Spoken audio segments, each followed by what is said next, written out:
Calon Wali Kota Depok Suppian Suri makin gencar menyambangi berbagai lapisan masyarakat, kali ini menyambangi puluhan masyarakat di wilayah Kecamatan Cilodong, Depok, Jawa Barat. Sabtu 28 September 2024. Kedatangan calon Wali Kota Depok Suppian Suri disambut hangat Ketua Dewan Pimpinan Daerah Partai Amanat Nasional Kota Depok, Igun Sumarno bersama sejumlah pengurus partai.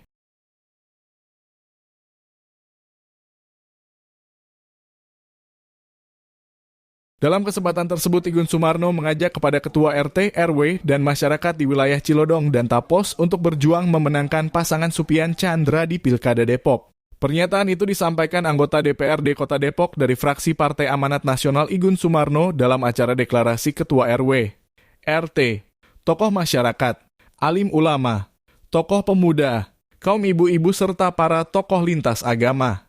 Acara deklarasi dan dukungan dilakukan di wilayah Sidamukti, Kelurahan Sukamaju, Kecamatan Cilodong, Kota Depok. Selain dihadiri Partai Koalisi Perubahan Depok Maju, acara deklarasi juga dihadiri para pengurus Partai Amanat Nasional dan puluhan masyarakat.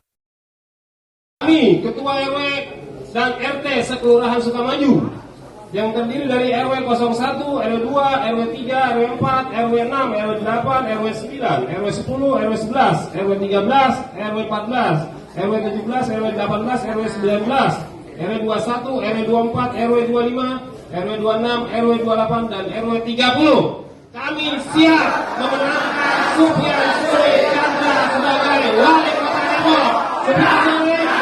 Hari ini kita ada kegiatan pertemuan seluruh tokoh, terutama utamanya adalah Ketua RW, Ketua RT, Sekelurahan Sukamaju, Kecamatan Cilodong.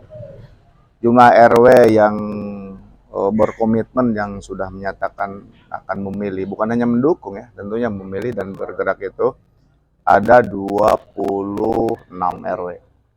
Dari Sekelurahan Sukamaju, nah, 26 RW, 142 Ketua RT. Itu hari ini kita akan berkumpul di Tepas Gede namanya di sini. Nah, tentunya ini satu hal yang sangat luar biasa, di mana baru kali ini pilkada yang dirasakan betapa antusias masyarakat Kota Depok. Ya. Bukan hanya karena sosok SS yang memang sekarang lagi di elektabilitas, popularitasnya juga dia meningkat, tetapi mungkin menginginkan bagaimana Depok ini berubah. Sudah bagus sih Depok gitu ya selama ini. Tapi yakin kita akan berubah ke lebih bagus sih. Saya yakin ya bahwa kegiatan ini adalah satu pencapaian yang sangat signifikan. Kita ini punya 57.000 kalau tidak salah data pemilih kemarin waktu pileg. Dengan 26 RW ya, saya yakin minimal 70% pemilih di Sukamaju itu akan memilih Suppian Suri. Itu saya tidak menjamin, tapi pengalaman saya sebagai legislatif, saya kampanye kan nggak kemana-mana. Ya, saya kampanye hanya 90% saya hanya di Sukamaju, tetapi saya terpilih sudah 3 kali itu. Makanya di sini pemilihnya itu istiqomah. Apalagi sekarang dengan gabungan 12 partai ini kelihatannya yakin ini akan berhasil. Mudah-mudahan Suppian Suri Chandra dilantik ya, dan mudah-mudahan masyarakat tetap istiqomah dan komitmen sampai tanggal 27 November. Kalau perubahan tadi yang diinginkan masyarakat apa sih? Kan kita sama-sama tahu bahwa 20 tahun ya, 20 tahun itu saya sempat mengawal juga waktu itu saya sebagai wakil ketua DPRD. Ya. Apa-apa yang menjadi visi misi, saya lihat itu paling visi misi itu terlaksananya sekitar 60%. Sisanya itu sampai sekarang tidak ada. Jangan salah ya sekarang. Kita tahu nggak, kemarin saya habis orientasi DPRD di mana? Di Bandung. Depok itu peringkat kedua Jawa Barat loh setelah kota Bekasi. Dalam Prestasi dan lain-lain, kemampuan ekonomi dan lain-lain. Itu Depok. Terus kota mandiri itu se-Indonesia, Depok itu ketujuh loh. Tapi kita lihat sekarang. tapi lihat realita di lapangan. Nah itu dia. Artinya tanya aja ke masyarakat lah sekarang. Saya kemarin waktu ke Widya Suara Menteri Dalam Negeri, saya ingin mengusulkan perda ya. Salah satunya yang menjadi permasalahan sampai saat ini, kita mengentaskan untuk sampah aja nggak bisa Pak. Sampah di mana-mana sekarang, coba lihat. Jalan Jakarta Bogor itu jalan nasional, dari ujung ke ujung penuh dengan sampah. Ini kan itu. Nah dulu waktu saya masih wakil ketua DPRD pernah kita usulkan Pak, kita bagaimana ini ada salah satu solusi BUMD yang khusus menangani sampah. Nah sampah ini bisa dibuat menjadi tendangan bangkit listrik dari sampah gitu, energinya.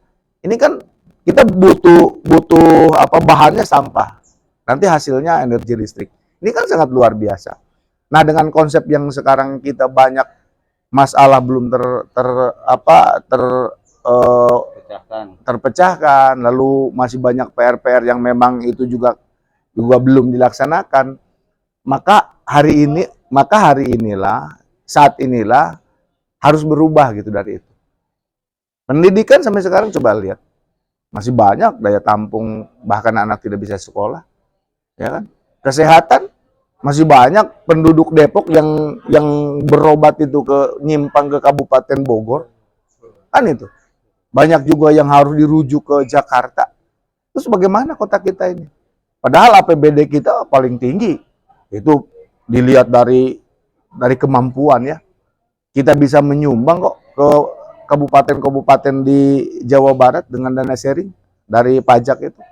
Nah makanya saya yakin SS ini adalah wali kota untuk semua. Jadi bukan wali kota golongan, bukan wali kota kelompok. Dan SS adalah orang birokrat yang dia sudah tahu bagaimana kondisi masyarakat Depok.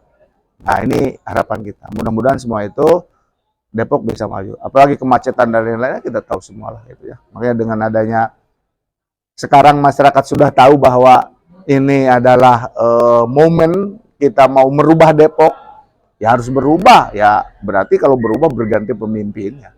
Itu kali ya. Sisi lain, Igun Sumarno mengungkapkan dengan banyaknya dukungan dari RT dan RW kepada pasangan Supian Chandra di Pilkada Depok, membuat adanya pihak-pihak yang merasa ketakutan dan memberikan informasi terkait adanya larangan bagi RT dan RW berpolitik. Tokoh pendidikan di kota Depok ini juga menyebutkan tidak ada aturan yang mengatur bahwa para ketua RT dan RW terlibat politik praktis dalam menentukan sikap dan dukungan politik di Pilkada Depok 2024. Saya sangat menyayangkan ada salah satu pertemuan atau rapat internal PPK Panwas di Kecamatan Cilodong. Mereka mengumpulkan seluruh ketua RT, ketua RW. Menurut informasi ya, karena saya nggak hadir. Tetapi yang di dalamnya itu disusupkan ada beberapa oknum, entah itu panitia, entah itu tokoh masyarakat, katanya sih Ustadz itu, menjelaskan bahwa, mendorong bahwa ketua RT, ketua RW jangan ikut campur ke dalam pemilihan pilkada ini. Artinya harus netral lah di tengah itu. Nah, teringat hal ini hampir seperti kemarin waktu zaman pileg di kota Depok. Jadi pileg itu betapa kita capek ya, berdarah-darah, mengkanter bahasa dari masyarakat itu, terutama RT RW itu, dengan menghadapi ada satu perwali yang mengatakan bahwa ketua RT, ketua RW tidak boleh ikut kampanye, ketua RT, ketua RW tidak boleh menjadi tidak boleh menjadi pengurus partai dan lain-lain. Apabila itu memang dilakukan, konsekuensinya melanggar hukum, di dalam perda itu bisa dipecat, bahkan dikurung gitu kan, atau dipenjara. Ini ternyata bahasa itu ke masyarakat kita itu betul-betul itu menjadi bahasa sosok yang paling menakutkan. Akhirnya ya banyak yang sudah menjadi pengurus partai, banyak yang simpatisan partai, bahkan baik yang dia menjadi tim pada mengundurkan diri gitu.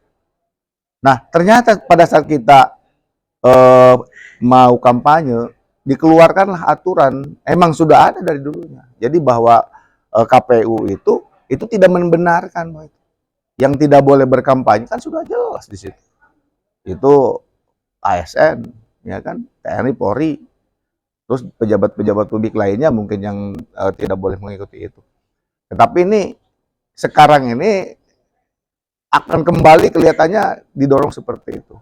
Makanya saya minta ke teman-teman, ya janganlah membuat intimidasi formal. Ini disebutnya intimidasi formal bahasa saya, karena dilakukan kegiatannya itu menggunakan sarana pemerintahan. Ini kan informasinya secara formal disampaikan dengan orang diundang, dia menyusupkan bahasa-bahasa itu dalam kegiatan yang formal. Sesungguhnya itu jadwal itu milik KPU. Nah, jadi bukan intervensi ya, artinya dia menyampaikan suatu informasi, ya kan, yang menurut saya kebenarannya itu salah.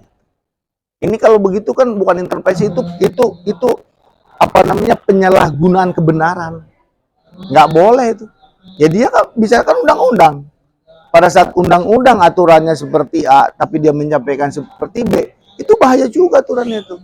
Nah ini saya kira siapa yang bertanggung jawab? Kemarin camat udah saya telepon, ya Pak Jenal Kecamatan Cilodong udah saya telepon, saya bilang Pak, itu kegiatan teman-teman PPK di kecamatan dengan melibatkan RT RW, lalu ada salah seorang yang menginformasikan bahwa bahasa yang tidak benar, saya bilang itu bahaya juga. Jadi ini hal seperti ini yang sebetulnya yang bisa membuat kita ini jadi gaduh gitu loh. Ini bisa rame nih gitu kan. Makanya saya tolong ini yang membuat pernyataan ini harus tanggung jawab ya, bahwa RT itu tidak punya hak untuk memilih, bahwa RT RW tidak boleh menjadi tim segala macam, bahwa RW ada juga TNI Polri yang boleh begitu. RW ini kan mungkin ada yang hanya swasta kan. Nah, kalau kecuali RT RW-nya dia tentara, PNS, mungkin tidak boleh. Nah, ini mungkin ke teman-teman media, saya mohon bantuannya juga penyampaian ya undang-undang yang benar itu kepada masyarakat itu harus disampaikan secara benar gitulah, jangan ada penyimpangan bahasa. Nanti khawatirnya kalau udah begitu yang hancur kita semua lah gitu ya. Jadi penegasannya kalau RT RW itu boleh berpolitik. Oh, pasti dengan catatan bahwa RT RW itu ya bukan yang dilarang dalam undang-undang kan. Ya. Boleh memilih kok. Ya iya. Boleh memilih dia. Berarti kalau swasta apa larangannya? KPU Bawaslu kemarin pada saat kita pilih sudah menjelaskan dan menetapkan keputusan bahwa RT RW silakan berkampanye. Silakan dia menjadi tim, silakan dia pengurus partai. Nggak jadi masalah, cuman konsekuensinya pada saat RW dia misalkan pengurus partai, dia tidak boleh ikut dalam kepanitiaan misalkan TPS dan lain-lain. Itu resikonya seperti itu. Tetapi kalau misalkan sampai dia diancam, ditakut-takuti segala macam, ini nggak tahu nih, kembali ke jahiliyah menurut saya gitu ya. Itu kali. Bang, imbauan terakhir Bang untuk masyarakat pilkada Bang. Ya, saya menghimbau kepada masyarakat semua bahwa tanggal 27 November itu kita harus berbondong-bondong datang ke TPS. Sebab pemilu 2020 kita ya kemarin ya, itu yang datang ke TPS itu hanya 40%. Berarti yang menang itu yang tidak milih. Golput. Nah makanya bayangkan sekarang, kalau misalkan yang 60% besok datang semua, saya yakin itu pasti di atas 70-80%. Makanya kepada masyarakat semua, ayo kita, ini pesta demokrasi ya, untuk kemajuan kota kita, kota Depok. Jadi jangan pada di rumah, jangan pada kemana-mana, karena hari itu dispensasi semua lembaga pun bisa mengizinkan. Libur nasional. Kalau memang ada sesuatu yang di perusahaan biasanya harus lembur segala macam karena sesuatu hal ya bisa izin lah. Coblos dulu baru bisa ke sana ya. Itu mudah-mudahan kita 27 itu hadir semua dan menuju perubahan tentunya. Oke, terima kasih.